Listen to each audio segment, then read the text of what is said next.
দক্ষিণ পূর্ব এশিয়ার দুই প্রতিবেশী দেশ থাইল্যান্ড ও কম্বোডিয়ার সীমান্তে সংঘর্ষে এক থাই সেনা নিহত ও ৪ জন আহত হয়েছে। এই ঘটনার পর বিমান হামলা চালায় থাইল্যান্ড। রয়টার্স জানায় সোমবার সকালে এই হতাহতের ঘটনা ঘটেছে।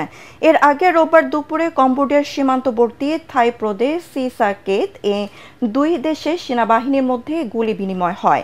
এই সময় অন্তত ২ জন থাই সেনা আহত হয় বলে জানিয়েছে থাই সেনাবাহিনী।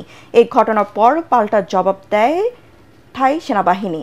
এর পরপরই কম্বোডিয়া সীমান্তবর্তী এলাকা থেকে প্রায় ৪ লাখ মানুষকে নিরাপদ স্থানে সরিয়ে নিয়েছে থাইল্যান্ডের সেনা ও সীমান্তরক্ষী বাহিনী। এর আগে গত জুলাই মাসে দুই দেশের মধ্যে ৫ দিনের সীমান্ত যুদ্ধ হয়েছিল। এতে বহু মানুষ প্রাণ হারায় এবং ২ লাখের মতো মানুষ বাস্তুচ্যুত হয়। পরে প্রেসিডেন্ট ট্রাম্প দুই দেশের নেতাদের সঙ্গে ফোন আলাপের মাধ্যমে ২৮ জুলাই প্রাথমিক যুদ্ধবিরতি ঘোষণা করেন।